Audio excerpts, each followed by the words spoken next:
Bonjour à tous, aujourd'hui dans cette vidéo on va parler du Nuki Keypad 2.0, donc ce petit produit alors que j'utilise ici, que j'ai dans la main mais qui n'est pas une télécommande, c'est vraiment un produit comme vous avez vu en introduction, qui est affixé sur votre porte d'entrée quelque part, en tout cas à l'extérieur de chez vous, et qui permet de donner accès à votre logement en pilotant directement un verrou Nuki de deuxième ou de troisième génération à partir d'un code à 6 chiffres ou à partir de votre empreinte digitale beaucoup plus pratique. Ce produit, ce Nuki Keypad 2.0, il vient en complément dans la gamme Nuki du Keypad de première génération. Alors vous avez aussi d'autres produits comme la télécommande Nuki qui permet d'ouvrir les verrous, mais en tout cas il vient en complément puisqu'il rajoute la capacité de reconnaissance par empreinte digitale au Keypad classique de première génération qui lui n'avait que le code à 6 chiffres. Alors je le dis tout de suite en début de vidéo, pour les gens qui sont intéressés par la domotique et qui voudraient des intégrations avancées de domotique, il est tout à fait possible d'intégrer un écosystème Nuki avec des verrous dans votre installation domotique. Je vous montre ça tout de suite parce que j'ai ça sur mon smartphone. Vous allez voir, si vous êtes intéressé par la chose, vous devriez être curieux de comment je m'y prends. Eh bien, voyez ici mon smartphone, je peux piloter depuis mon smartphone l'intégralité de mon logement, chauffage, ouvrant et compagnie. Et en particulier, je peux piloter mes verrous, puisque j'ai deux verrous Nuki, j'ai celui que vous voyez ici, qui est sur la porte d'entrée, et j'ai celui de la porte de garage. Vous pouvez tout retrouver en vidéo si vous êtes intéressé par les différents tests et les explications de comment je m'y prends. Et donc je peux piloter mon verrou directement à partir de mon smartphone en demandant le déverrouillage. Ça fait pas que le déverrouillage, ça désactive aussi mon alarme et ça met mon logement dans un état pour m'accueillir. Donc en particulier ça allume les lumières et des choses de ce type là en fonction de s'il fait jour dehors ou s'il fait nuit, et puis des différents scénarios que j'ai programmés.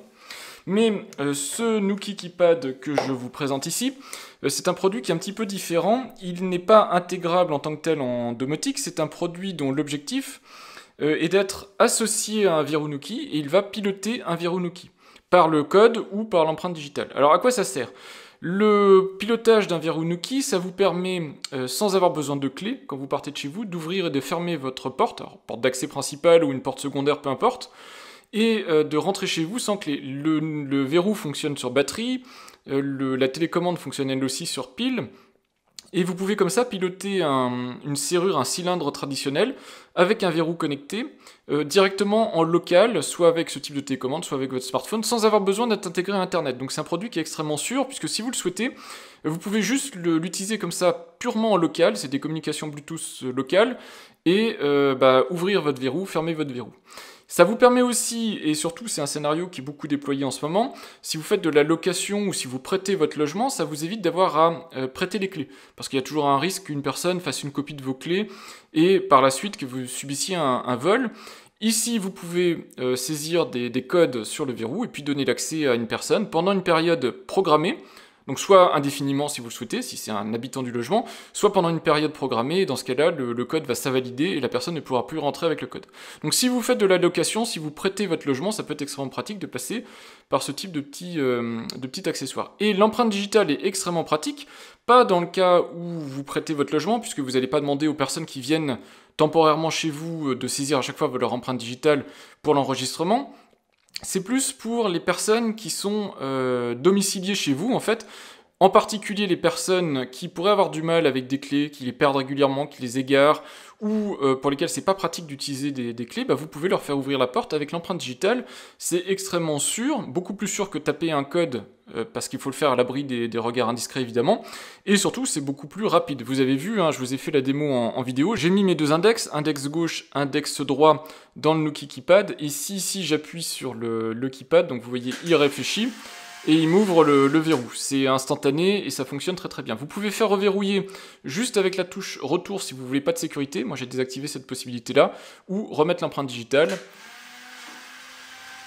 Et le verrou se reverrouille. Donc c'est un produit qui est extrêmement facile d'usage. Et même pour des gens qui sont de passage dans votre logement, mais qui viennent en fait régulièrement, ça peut être beaucoup plus pratique de leur faire inscrire leur empreinte digitale et ensuite ils peuvent accéder à votre logement. Vous pouvez évidemment, comme n'importe quel moyen d'accès Nuki, programmer, c'est-à-dire vous pouvez dire par exemple certaines personnes ne peuvent accéder que le week-end ou que tel jour de la semaine. Si par exemple vous avez du personnel comme une femme de ménage qui vient régulièrement chez vous, vous pouvez aussi programmer des horaires pendant lesquels la porte peut s'ouvrir et des horaires pendant lesquels la porte ne s'ouvre pas. Donc c'est autrement plus sécurisant que passer ses clés à quelqu'un et ne pas être sûr que effectivement la personne ne vient bien qu'aux horaires qui ont été préalablement discutés. Voilà, donc c'est ce produit. Alors attention, ce produit a un certain coût, il coûte 150 €. C'est un ensemble qu'il faut concevoir avec le verrou et puis éventuellement le pont si vous voulez relier ce verrou à internet, mais dans l'ensemble je pense que c'est un produit qui vaut le coup, et ma vidéo, l'objectif c'est de vous montrer exactement comment il se compare avec le keypad de première génération, vous montrer comment on le met en route, et vous montrer surtout comment on l'utilise, et mon avis sur ce produit que je trouve vraiment bien fait. Alors on est parti pour le déballage comparatif de Nuki Keypad de première génération et Nuki Keypad de deuxième génération. Il faut pas voir cette version 2.0 comme un remplacement de la version précédente. Les deux restent au catalogue, les deux ont du sens, et il y a une vraie différence entre les deux, et la différence on le voit au visuel, c'est le lecteur d'empreintes digitales. Vous avez un lecteur d'empreintes digitales sur la version 2.0 que vous n'avez pas sur la version standard, qui fait en gros doubler le prix. Donc ça va être un choix qu'il va falloir faire.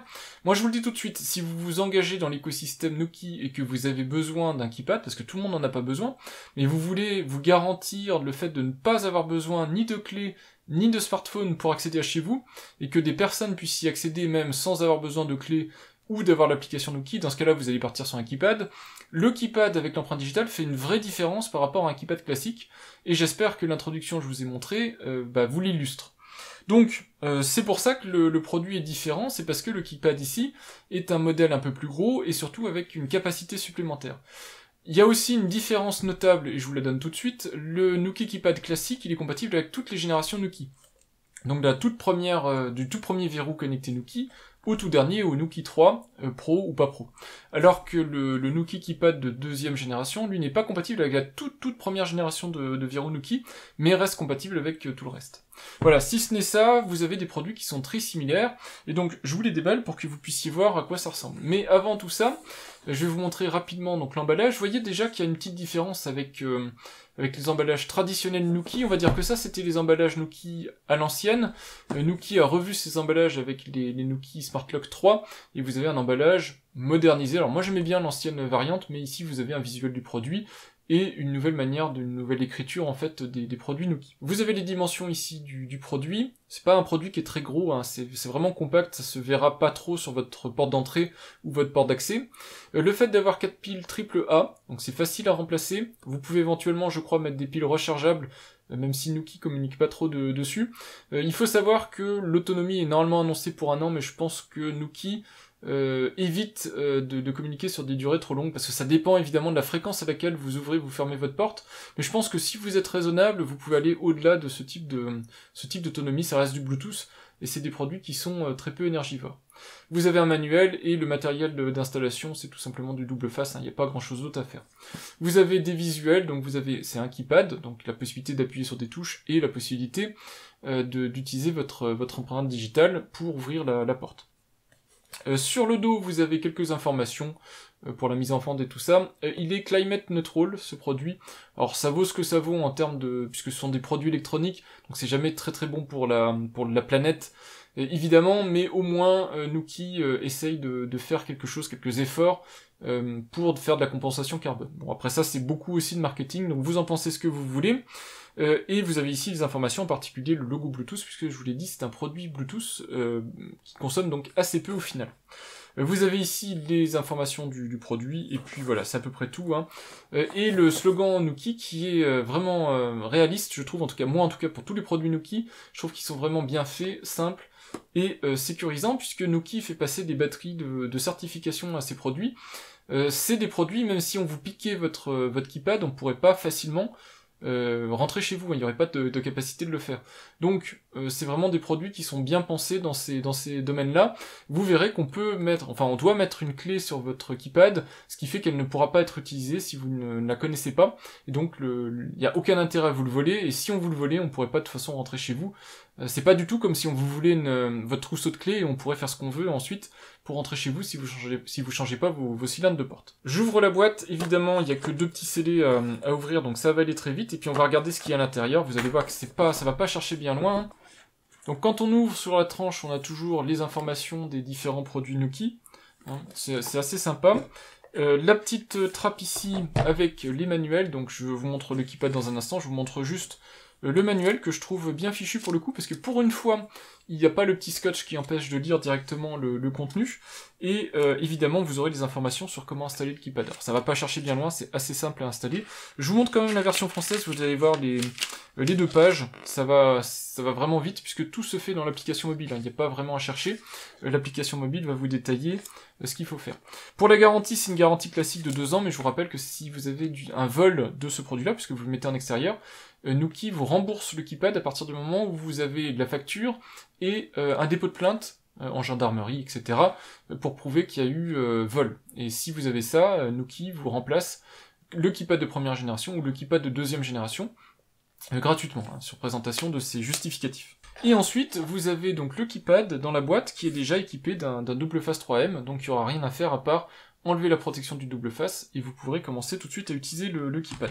Et puis c'est tout, hein, je vous montre juste le fond de la boîte, mais vous voyez que c'est tout ce qu'il y a dans cette boîte, pas plus, pas moins. Alors, en comparaison, je vous montre le KeePad de première génération, comme ça vous pourrez aussi vous faire un avis, à la fois sur la finition, sur la taille, comme ça vous pourrez choisir si vous préférez le KeePad de première génération ou de deuxième génération, si vous en avez besoin d'un. Voilà, lequel choisir. Alors on voit tout de suite au revêtement que c'est pas du tout la même présentation. Le KeePad de première génération a un aspect plastique caoutchouteux. Et puis vous voyez que les boutons sont en fait sont comme ça, sans renfoncement, sans rien, c'est juste vraiment un revêtement caoutchouc, siliconé, je sais pas comment le décrire, avec en haut les petites LED pour les 6 petits voyants, pour les 6 touches que vous devez utiliser pour ouvrir votre verrou, puisqu'il faut des codes à 6 chiffres. À droite, vous avez donc le KeePad de deuxième génération. Vous voyez que c'est pas la même histoire. C'est un plastique, pour le coup, un peu granuleux, mais un plastique rigide. Et les boutons sont en relief, comme ça, en creux. Ce qui permet de bien les distinguer quand on appuie dessus. Ça peut être agréable. De toute façon, les 2 produits sont certifiés IP65 et peuvent être installés à l'extérieur. Donc ça ne fait aucune différence. Vous pouvez avoir de la pluie qui tombe dessus. L'un comme l'autre sont prévus pour aller en extérieur. Et vous avez là aussi le petit voyant.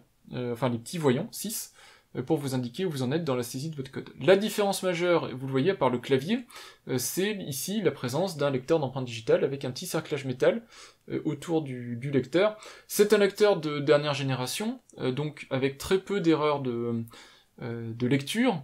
Si vous mettez votre empreinte digitale reconnue, a priori elle sera reconnue dans beaucoup de situations, même quand vous venez de l'extérieur, si vous avez fait du jardinage, que vous avez les doigts un petit peu sales. Mais attention, ça reste un lecteur d'empreinte digitale, donc il peut avoir des ratés à la reconnaissance, et c'est aussi une génération de lecteurs d'empreinte digitale qui est à apprentissage continu, donc si jamais vous vous blessez au doigt ou que vous avez des petites évolutions, le lecteur enregistre en continu comme ça les évolutions de votre empreinte digitale pour conserver des images de votre empreinte digitale toujours à jour et toujours au niveau pour pouvoir vous permettre de rentrer facilement.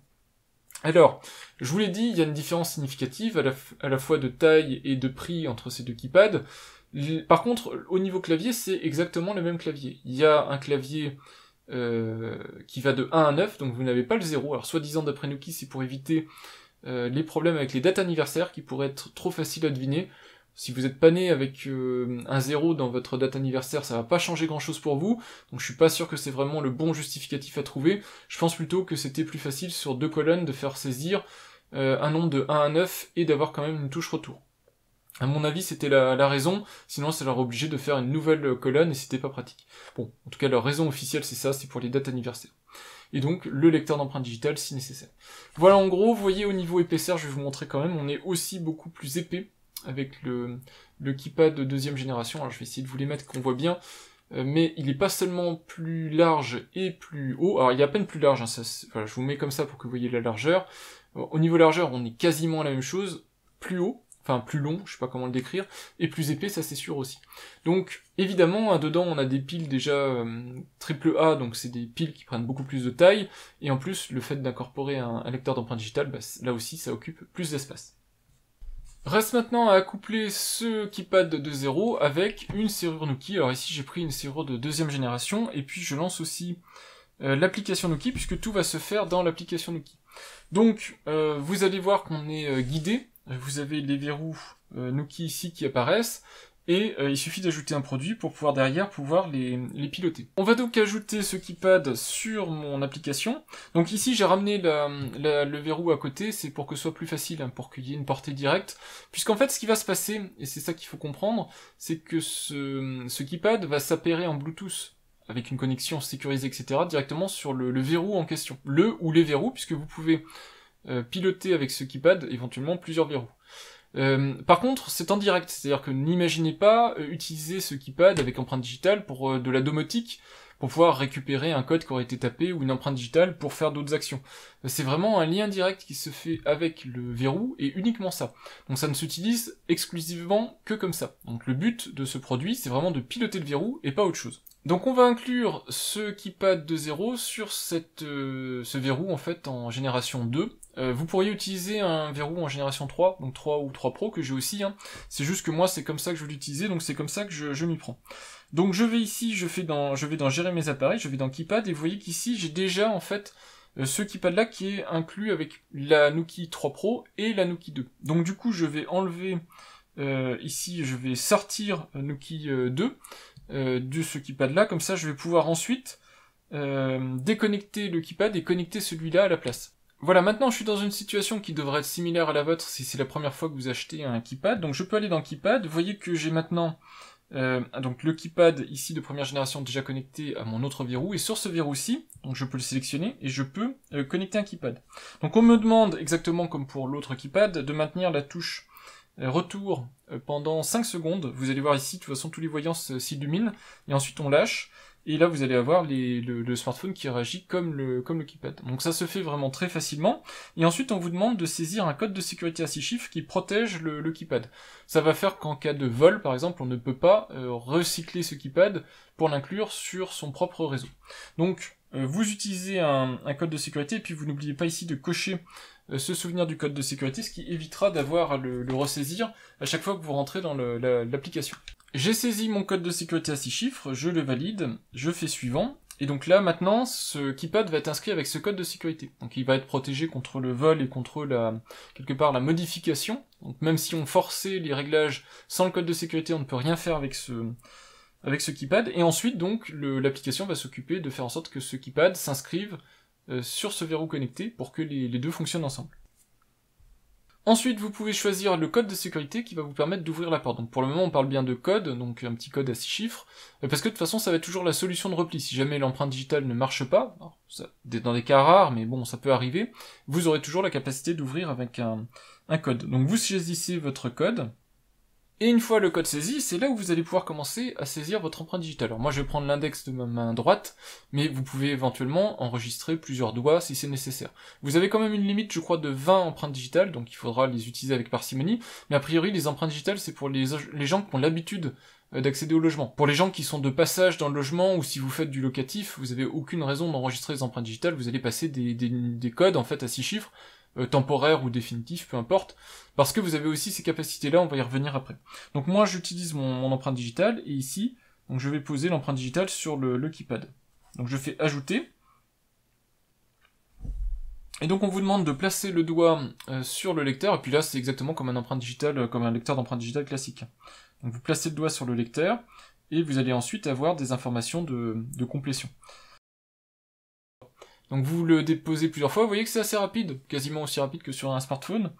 Vous faites suivant, et vous choisissez ensuite le nom, donc moi je vais mettre Guillaume index droit. Je précise le doigt, hein, c'est parce que je souhaite mettre mes deux index, mais si vous utilisez qu'un seul doigt en fait, vous pouvez juste mettre le nom de la personne, c'est juste pour savoir en fait qui ouvre la porte, puisque là vous avez la certitude que la personne qui ouvre la porte par l'empreinte digitale, c'est forcément la personne qui est connue. Donc je fais suivant, et ça va être enregistré donc dans le keypad et dans le verrou, et donc ces produits vont être autonomes, hein, sans smartphone, etc. Je vais pouvoir déverrouiller directement ma porte. Alors, je vais vous montrer dans un instant avec un exemple concret en étant devant ma porte d'entrée, mais vous avez compris l'idée.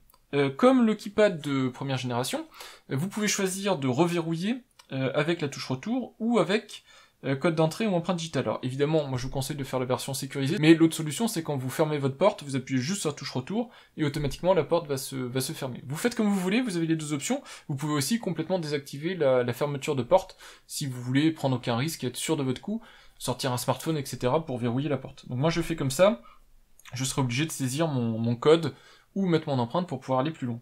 Et je fais terminer, et là c'est fini. Il y a déjà une connexion qui s'est faite entre le keypad et le verrou connecté, et c'est bon, les deux sont fonctionnels, on peut maintenant utiliser le keypad pour déverrouiller le verrou.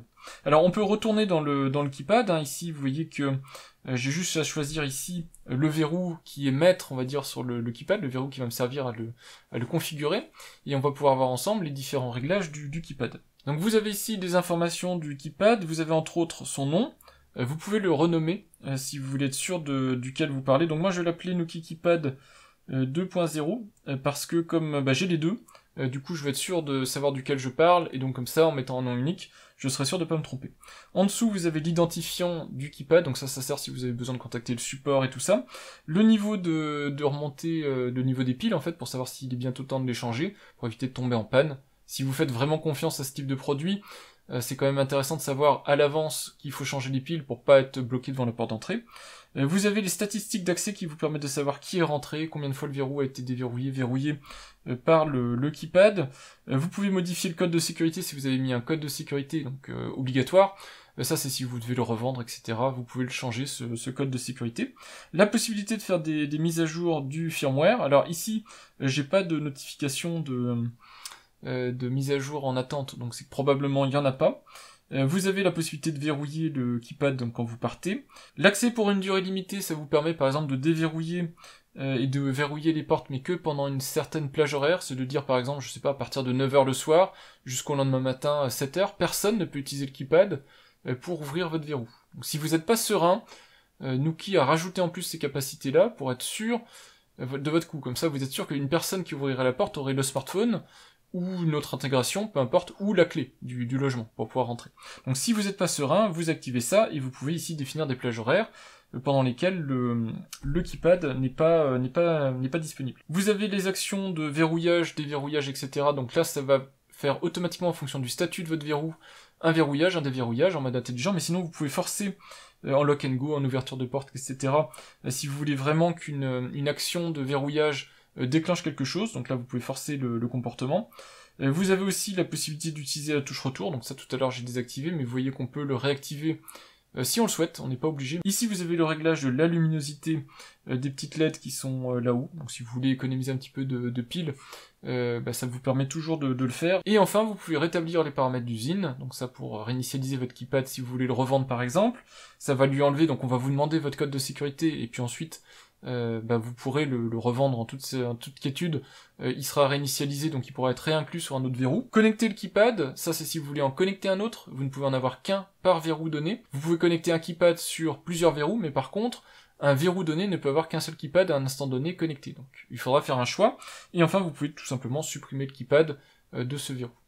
Voilà en gros les réglages qui sont possibles. Je vais juste vérifier le micro logiciel, et pour faire ça, je vais refaire à nouveau le petit appui long, pour repartir en administration en fait du keypad, et voir si je suis à jour en termes de firmware. Comme ça je serai tranquille, je le colle, et je suis tranquille au moins pour une année.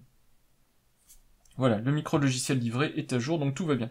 Voilà, c'est pas plus compliqué que ça, et là vous avez le keypad qui est fonctionnel, et on va pouvoir aller le tester. Maintenant, une dernière chose, si jamais vous voulez rajouter d'autres utilisateurs ou d'autres empreintes digitales, alors vous pouvez le faire directement avec Nuki Web si votre verrou connecté a aussi une connexion internet au portail Nuki Web. Donc pour ça, il faut soit un Nuki 3 Pro, soit Nuki 3, Nuki 2 et autres, avec le bridge, comme je vous en ai déjà parlé dans ma vidéo sur Nuki 3 Pro, donc je ne reviens pas là-dessus. Et si vous voulez ensuite donc rajouter des accès, vous allez donc dans le verrou qui pilote ce keypad, donc ici c'est le keypad 2, et vous allez dans la section keypad et vous attendez ici que les autorisations se chargent. Donc évidemment moi je floute les autorisations, hein, mais vous avez le code de l'autorisation, et à côté vous avez si vous avez une empreinte digitale ou non d'enregistrer. Cette première entrée je l'ai renommée, déjà pour savoir que c'est bien moi, et sur cette première entrée vous pouvez ajouter d'autres empreintes digitales. Donc vous voyez ici que j'ai Guillaume index droit, je peux ajouter une empreinte digitale. Alors il faut à nouveau que je passe en mode configuration du keypad. Là, il y a négociation avec le keypad, et puis ensuite, je vais re-rentrer dans un mode interactif où je vais pouvoir saisir une empreinte digitale. Voilà, donc je fais ajouter une empreinte digitale. Ici, le keypad va rentrer en mode apprentissage, et puis je vais pouvoir saisir mon empreinte digitale.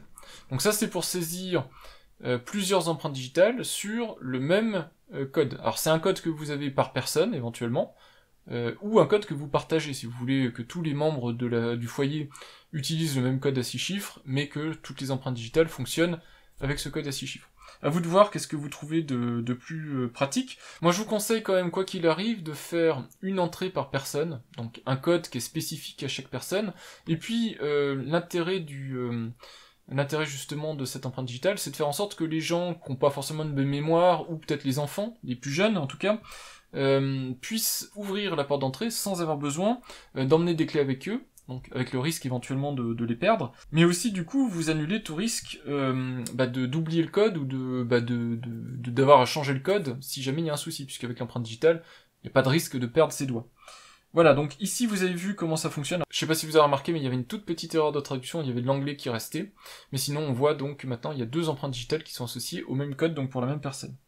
Si je reviens en arrière ici, vous voyez que je peux ajouter une permission. C'est-à-dire que je peux créer en gros... Alors permission, on peut associer ça à une personne. Je peux ajouter une nouvelle personne dans le système avec un nom et un code d'accès qui lui est spécifique. Et ce code d'accès, comme pour le Nokia Keypad de première génération, je peux faire en sorte que ce soit des codes d'accès qui sont temporaires. Si vous faites de la location saisonnière, c'est vraiment quelque chose d'ultra pratique. Alors ici, je l'ai fait dans l'application mobile, mais vous pouvez aussi directement les faire sur le portail web, et donc créer des codes comme ça, au besoin, et les donner, les échanger par mail ou par un canal sécurisé à la personne qui vient dans le logement, et comme ça, il n'y a pas besoin de prêter des clés ou autre, la personne pourra rentrer, et juste pendant la durée que vous avez déterminée. Avant d'aller coller le keypad à l'extérieur de ma porte d'entrée, je vais vous montrer à quel point ce keypad est réactif pour la lecture d'empreintes digitales. Alors, pour la partie code, en fait, c'est exactement comme le keypad de première génération, aucune différence, il y a juste la saisie du code qui est plus facile, puisque vous voyez que les boutons sont un peu plus gros et plus détachés, donc c'est un peu plus facile de s'y retrouver, surtout quand dans la pénombre en fait, sinon ça change pas grand chose. Je voudrais juste vous montrer quelque chose avant d'aller le coller sur la porte d'entrée, puisque je pourrais plus vous montrer, c'est si je le secoue, alors je vais le mettre à côté du micro pour que vous entendiez.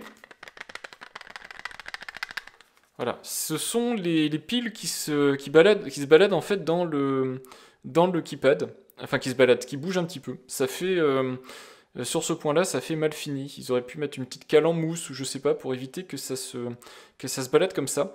Bon, ils ont pas fait l'effort. C'est dommage en tout cas puisque ça donne une mauvaise impression alors que le produit en lui-même, même si c'est un plastique très basique, hein, c'est pas un produit qui semble mal fini, donc c'est un petit peu dommage. Alors côté réactivité, vous allez voir, c'est impressionnant. Je mets le doigt sur le keypad. Voilà, et je vous fais la même chose en mettant le focus ce coup-ci sur le keypad, vous entendrez le verrou se déverrouiller. Donc regardez bien quand je pose le doigt sur le keypad, le voyant en haut, enfin les voyants en haut qui indiquent que c'est reconnu. Donc là je fais verrouillage, déverrouillage avec une empreinte digitale et vous voyez que ça se passe vraiment très très bien.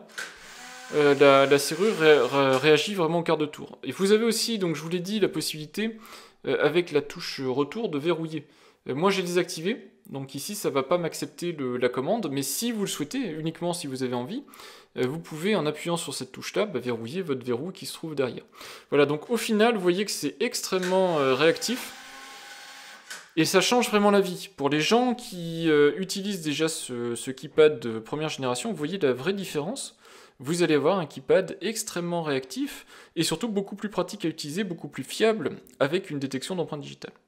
Voilà, donc c'est la différence majeure. Pour le reste, hein, c'est le même produit que le keypad de première génération, donc la partie du haut, en fait, fonctionnera de la même manière. Donc si vous êtes habitué à un keypad de première génération, c'est la même chose. Si ce n'est pas clair, je le reprécise, cette télécommande, quelque part, ce keypad n'est pas quelque chose qui doit être baladé avec soi. Hein. C'est un produit qu'on met à demeure sur sa porte d'entrée, ou à l'endroit en tout cas où c'est le plus pratique à utiliser, et c'est un produit qui reste sur place. Donc même si moi je l'utilise ici dans la main, parce que c'est beaucoup plus facile, il fait pas beau dehors et il fait un peu frais, c'est pas un produit que vous devez utiliser comme ça, vous devez le laisser sur votre ouvrant ou le dormant de la porte d'accès pour pouvoir facilement comme ça interagir avec. Sur la finition, donc c'est le même plastique que les Nokia noirs, au moins en génération 2.0, j'ai pas le Nokia, les verrous Nokia en version noire en 3, mais c'est le même type de plastique, donc c'est un plastique dur, un plastique rigide, un petit peu granuleux. Le détecteur d'empreintes digitales, évidemment, lui, il est brillant, puisque derrière, c'est une caméra, en fait, hein, pour filmer votre empreinte. Et vous voyez un petit cerclage, donc, dont je vous ai parlé, petit cerclage métallique qui fait joli tout autour. Les boutons ici, le fait qu'ils soient en profondeur, vous le voyez à peine sûrement, alors je peux pas zoomer des masses parce que mon objectif n'est pas macro, mais vous le voyez ici, les boutons dépassent un petit peu et ils sont incurvés vers l'intérieur. Alors ils sont pas rétroéclairés, donc si vous arrivez dans le noir complet, vous ne les verrez pas, mais c'est quand même un petit peu mieux par rapport au keypad de première génération, puisque vous aurez quand même une petite sensation en les touchant. Par contre, il n'y a pas d'indication où est le centre du keypad, etc. Donc il faudra quand même, je pense, un environnement un petit peu éclairé pour voir ce qu'on fait. Voilà, sinon, l'autre truc dont je voulais vous parler, et qui est quand même assez important, ça se passe au dos, c'est comment on accède aux piles et comment on peut changer les piles. Donc, vous voyez au dos ici, vous avez le double face 3M, et on voit ici des petits ancrages dans le plastique.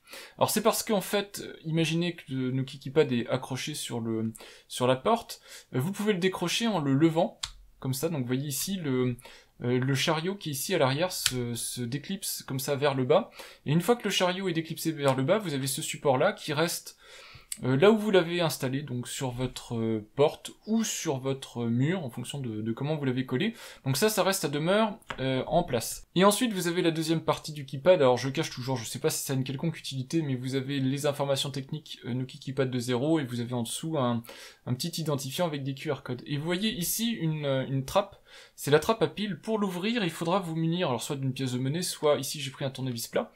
Vous tenez bien ici le bout du plastique et vous aidez de ça pour tirer vers le fond. Alors c'est extrêmement compliqué, ça fait plusieurs fois que j'essaye et je l'ai rayé déjà plusieurs fois ce petit plastique, mais normalement vous devriez y arriver, il se tord et il s'ouvre. Voilà, donc ça fait ça. Donc vous avez ici le plastique, donc vous voyez je l'ai rayé malheureusement en essayant de l'ouvrir tout à l'heure. C'est assez costaud, hein, faut quand même mettre de la force, donc ne vous étonnez pas, ça part pas comme ça facilement. Et ce petit bout de plastique, vous le voyez ici, il est étanche, on voit le petit joint avec des contacteurs ici pour le bas des piles, et les contacteurs ici pour aller dans le produit Nuki. Donc ça fonctionne comme ça, vous le déclipsez en le tirant vers l'extérieur, et je vous montre les piles puisque Nuki vous a mis quand même des piles de qualité, vous avez donc des piles Duracell. Il en faut 4. Triple A. Donc quand arrivera le moment de changer les piles, si vous avez vu cette vidéo, vous saurez.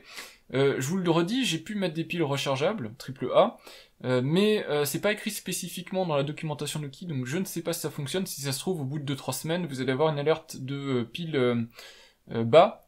Ça, je peux pas le vérifier. Faudrait que j'utilise sur du long terme avec des piles rechargeables. Nuki ne le mentionne pas. Donc, par défaut, en tout cas, ils mettent des piles non rechargeables, des piles Duracell. Ensuite, pour refermer, c'est l'opération inverse. Vous reclipsez comme ça le dos sur le capot, et puis à l'endroit où vous avez collé ici votre support, vous reclipsez, et c'est bon, c'est reparti. Ça veut dire aussi que c'est pas anti-vol, c'est-à-dire que quelqu'un qui veut vous le piquer, il le soulève, il part avec. C'est pour ça que Nuki a la garantie anti-vol, donc vous portez plainte si jamais c'est le cas, et normalement Nuki, sur facture et sur dépôt de plainte, vous l'échangera. Mais vous voyez qu'il n'y a aucune protection, même pas une pauvre petite vis acérée pour empêcher le déclipsage, donc quelqu'un qui voudrait vous embêter, il peut vous enlever votre keypad et vous l'aurez plus, donc à vous ensuite de l'échanger. Je trouve ça un petit peu dommage de pas au moins avoir une toute petite sécurité de rien du tout, mais bon, c'est comme ça. L'autre petit truc qui m'embête, c'est que contrairement au Nuki Keypad de première génération, ici vous voyez que c'est une fixation purement par adhésif, pas du tout de fixation par des vis. Cette fois-ci ça a sauté complètement sur cette génération-ci, et donc vous serez obligé de le coller. Donc voilà, je sais pas si ça tiendra bien en fonction des surfaces sur lesquelles vous voulez le coller. Si vous avez un mur avec un revêtement un peu granuleux, un peu poussiéreux, peut-être que ça tiendra mal. Peut-être que c'est mieux de le coller sur une porte en alu, une porte en PVC, quelque chose en tout cas qui est bien lisse et qui tiendra bien sur le long terme. À vous de voir, moi je vais le coller de toute façon sur ma porte d'entrée, porte vitrée, donc une fois que c'est nettoyé avec un petit peu d'alcool, ça tiendra très très bien, j'aurai pas de soucis particuliers avec tout ça. Personnellement, je vais utiliser de l'isopropanol, donc de l'alcool isopropylique, puisque je vais l'installer sur une surface vitrée. Donc surface vitrée PVC alu, vous pouvez sommairement nettoyer la surface pour la dégraisser. Le double face 3M tiendra très très bien, il n'y aura pas de souci. Vous pourrez même, si nécessaire, le retirer en forçant un petit peu. Par contre, si vous l'installez sur un mur, donc un crépi un peu poreux ou quelque chose un peu poussiéreux, essayez de bien le nettoyer avant. Vraiment, moi je trouve que c'est pas génial qu'ils aient pas au moins autorisé le pré-perçage.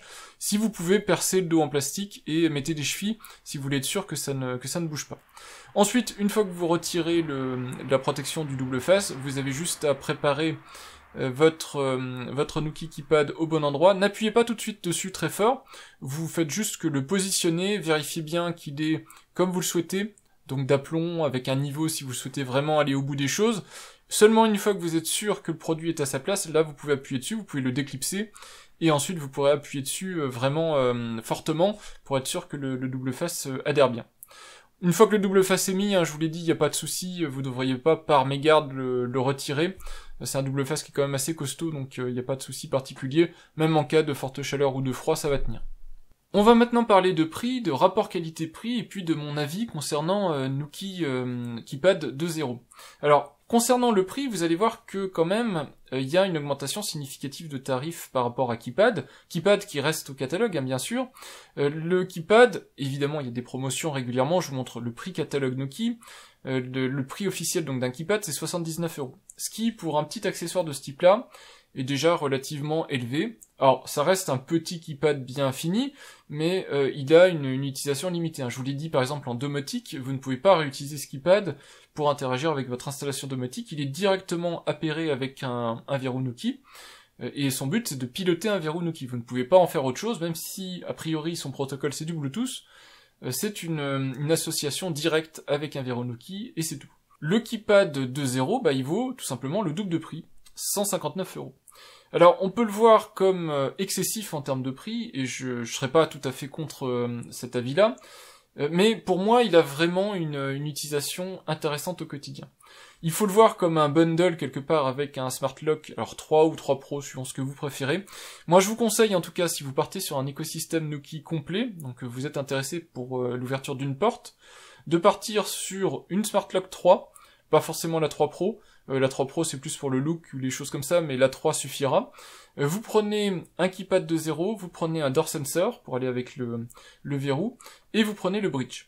Ça vous fera quand même un budget assez sérieux, mais en faisant ça, vous allez être en capacité de piloter votre installation verrou depuis votre installation domotique, alors que ce soit un truc très basique du genre un Google Home ou un Alexa, mais aussi le piloter depuis un truc plus sérieux, du JDOM ou du Home Assistant.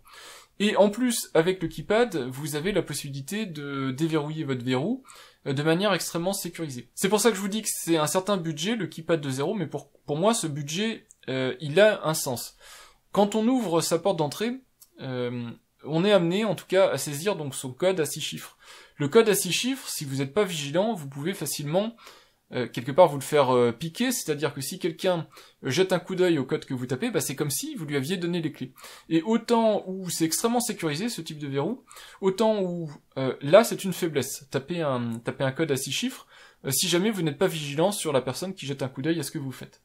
En utilisant l'empreinte digitale qui est extrêmement efficace, je vous l'ai montré en vidéo, mais c'est rapide et c'est fiable, vous mettez le doigt sur le lecteur, donc vraiment vous ne mettez jamais votre code à 6 chiffres. Donc c'est hautement sécurisé, puisque l'empreinte digitale, a priori, il n'y a pas de moyen de vous la piquer sans que vous soyez au courant. C'est plutôt dans les films d'espionnage qu'on voit ça. Et surtout, vous ne saisissez pas un code, donc vous ne montrez à personne votre secret quand vous ouvrez votre porte ou quand vous la fermez. Donc pour moi, c'est l'outil idéal à partir du moment où il y a des gens qui sont habitués à rentrer, à sortir du logement.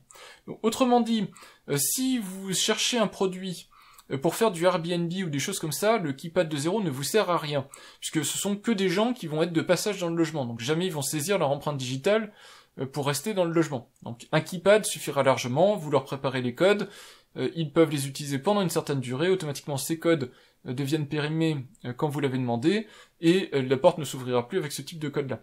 Donc c'est extrêmement sécurisant et ça évite d'avoir à passer des clés. Et le keypad 2.0, c'est plutôt pour chez vous. Si vous êtes équipé chez vous d'un keypad 2.0, là c'est l'idéal puisque vous n'avez pas besoin de saisir de code, vous pouvez faire entrer dans le logement en fait juste avec l'empreinte digitale. Je le répète une dernière fois, ce keypad est associé à votre verrou. Donc si vous saisissez votre code ou si vous mettez votre empreinte digitale, ça va ouvrir le verrou, mais ça ne va pas désactiver votre alarme ou ça ne va pas interagir avec votre domotique pour dire attention, quelqu'un a saisi le bon code, il faut faire d'autres choses. Donc quoi qu'il arrive, moi quand je rentre chez moi, j'ai de toute façon des scénarios où avec le smartphone, je fais déverrouiller mon verrou et ça déverrouille l'alarme et tout ça, je vous l'expliquais en vidéo pour comment ça fonctionne. Pour moi, la partie empreinte digitale, c'est par exemple quand je m'absente temporairement du logement, que j'active pas l'alarme, ou quand je pars de chez moi, je peux verrouiller avec l'empreinte digitale, c'est beaucoup plus simple que le double appui sur le verrou ou demander à mon installation domotique de reverrouiller derrière moi. Au moins je sais que ça s'est verrouillé, je l'ai entendu, et je peux faire l'action de manière très sécurisante. Il y avait des alternatives à ce keypad, puisque vous avez la marque Iki Uno qui fait un produit qui est compatible avec Smart Lock. Puisque, et c'est un des gros avantages aussi de Nuki, non seulement ils ont des API documentés, mais en plus ils documentent également comment interagir avec leurs produits. C'est-à-dire si vous voulez faire un produit tiers qui discute avec votre verrou, il vous donne le protocole complet, comment associer ce produit et qu'est-ce qu'il doit respecter en termes de sécurité, tout ça. Ça permet derrière aussi d'avoir des sociétés qui auditent Nuki pour garantir le niveau de sécurité de ce verrou. C'est extrêmement ouvert comme manière de faire, et moi je ne peux que le saluer, hein, c'est bien fichu franchement Nuki, en termes de sécurité, puisque quand même on parle de ouvrir la porte de votre logement, donc on parle de trucs assez sérieux, ils ont pensé à un tas de petites choses. Par exemple, hein, sur les keypads, vous pouvez les désactiver sur certaines plages horaires, si vous voulez être sûr que la nuit, par exemple, personne ne peut utiliser le keypad pour vous ouvrir un verrou à votre insu. Si jamais vous ne dormez pas tranquille à cause de ce type de choses, vous pouvez programmer votre keypad pour ne pas se déclencher. Donc il y a un tas de petites choses bien pensées, et on sent que Nuki a vraiment envisagé tous les aspects sécurité du produit. Par contre, même si Nuki Keypad est régulièrement en promotion, je vais vous montrer ça par exemple sur le keypad de première génération, c'est des produits qui varient quand même assez peu en termes de prix. Vous voyez qu'ici le prix le plus bas, allez, vraiment la grosse promo c'était en janvier 2020, 65,80€, sinon vous voyez il y a des prix à 69,99€, donc 10€ moins que le prix catalogue, mais actuellement il est au prix catalogue. Et malheureusement c'est aussi le cas pour Keypad 2.0, qui est pas encore, comme il est tout récent, il n'est pas encore listé, enfin il est listé chez Amazon, mais pas en termes de prix, et donc pour le moment, voilà, je peux pas vous donner de variation de prix, mais a priori il sera disponible au prix catalogue Nuki, donc il va être quand même assez cher. C'est sûr que quand on compare ce petit bout de plastique avec lecteur d'empreinte digitale à une Nuki 3.0, souvent en vente autour des 200-220€, c'est sûr que ça fait cher. Maintenant c'est un vrai produit hyper intéressant, je vous le redis, hein, c'est un couple complet, Nuki Smart Lock 3, Keypad 2.0 plus votre bridge, avec ça vous êtes vraiment très très bien équipé. Voilà, à vous de voir ensuite si vous voulez mettre ce budget-là pour chez vous, mais si vous avez 400-500€ et que l'ouverture des portes de chez vous c'est quelque chose d'intéressant, que vous avez par exemple des enfants et que régulièrement soit ils égarent leurs clés, soit ils vous appellent parce qu'il y a un souci pour ouvrir la porte du logement. Ici, vraiment, vous mettez un ensemble extrêmement cohérent. Ils ont juste à poser le doigt sur le capteur et ça marche à tous les coups. Il y a vraiment peu de risques de se retrouver coincé dehors. Donc un produit qui est plus simple, plus rapide à utiliser évidemment que des clés, plus sécurisant. Des clés qui sont perdues, c'est potentiellement un cylindre à changer. Un code qui vous échapperait, éventuellement vous l'annulez, vous en recréez un nouveau. Et puis les empreintes digitales, bon évidemment faites attention à ce que vous faites au niveau empreinte digitale, sur quoi vous les enregistrez, etc. Parce qu'une fois que c'est volé une empreinte digitale. Mais par contre, en termes de technologie, c'est ultra fiable et ça fonctionne très très bien. Donc je pense que c'est tout un ensemble extrêmement intéressant pour sécuriser l'entrée du logement, et que vous pouvez mettre ensuite en complément avec une installation domotique plus complète, si vous voulez aller au-delà de juste l'ouverture de votre verrou. Voilà en ce qui concerne ma vidéo sur Nuki Keypad 2.0, j'espère que vous l'avez compris, c'est un produit que j'apprécie énormément, mais de manière générale j'apprécie énormément la gamme Nuki, parce que c'est une gamme qui est très bien conçue, en termes de sécurité, en termes aussi de fiabilité, en termes de facilité de mise en œuvre. C'est des produits qui sont robustes, c'est des produits qui sont fiables, Et c'est pas des produits qui vont dégrader le niveau de sécurité de votre logement, hein. Il n'y a pas de possibilité, pour le moment en tout cas, vu les audits qu'ils font et le niveau de sécurité de leurs API, il n'y a pas de moyen de facilement avoir accès à votre logement, et il n'y a rien qui dépasse en fait à l'extérieur, donc il n'y a pas non plus de problématique particulière avec votre assurance. Et donc le Nuki Keypad, même si malheureusement je trouve que son prix est un petit peu excessif quand même, c'est un produit, je pense, qui peut être intéressant dans les 100 euros. À plus de 150 euros, je trouve que c'est un petit peu excessif, même si, évidemment, dedans, il y a de la technologie qui fait que il y a la robustesse de la lecteur d'empreintes digitales et tout ça, mais moi, je trouve que c'est un petit peu trop cher pour ce que c'est. Surtout quand on considère la finition et puis le fait qu'on peut se le faire voler assez facilement, puisque c'est juste clipsé. Mais, quoi qu'il en soit, c'est un produit qui est un très très bon complément à une installation Nuki, à partir du moment où vous avez régulièrement besoin d'ouvrir et de fermer votre porte avec une empreinte digitale. Si le smartphone vous suffit, ou si un keypad classique vous suffit parce que vous faites de la location ou vous prêtez votre logement, dans ce cas-là, pas besoin d'investir, en tout cas de dépenser dans ce type de produit. Par contre, si régulièrement, soit vous utilisez vos clés, soit vous utilisez l'application mobile et vous trouvez ça contraignant, ce Nuki Keypad est vraiment un super bon complément. Et je pense une alternative viable à l'utilisation régulière d'un smartphone pour ouvrir sa porte d'entrée, parce que c'est vrai que c'est vite pénible. Voilà, donc mon avis est le suivant, vous avez compris, c'est un produit que j'aime bien, c'est un produit que j'aimerais bien voir un petit peu moins cher, mais c'est un très très bon complément à l'écosystème Nuki. Le côté un petit peu décevant pour moi qui fait beaucoup de domotique, c'est le fait qu'il est limité évidemment exclusivement à l'utilisation avec un verrou, donc vous ne pouvez pas taper un code pour déverrouiller votre alarme ou des choses de ce type là, c'est dommage, mais en même temps c'est ce qui fait aussi la sécurité de l'écosystème Nuki, c'est que vous ne pouvez pas détourner ces appareils pour en faire autre chose. Ils se sécurisent avec le verrou, ils ont aussi un code de sécurité qui fait que vous ne pouvez pas les utiliser tant que vous n'avez pas ressaisi le code de sécurité, donc ce qui fait que quelqu'un qui vous le piquerait ne pourrait rien en faire, autrement que sur votre verrou évidemment. Et donc c'est des produits qui ont besoin de garder ce niveau de sécurité là, donc ça se comprend. C'est dommage, on ne peut pas l'intégrer d'une autre manière, mais ça se comprend. Voilà, j'espère que vous avez apprécié cette vidéo sur Nuki Keypad 2.0, j'espère que vous appréciez les vidéos sur Nuki, puisque moi c'est une gamme de produits que j'aime beaucoup, et puis je vous dis à bientôt pour de prochaines vidéos, soit sur de la domotique, soit sur d'autres thématiques. Merci et au revoir.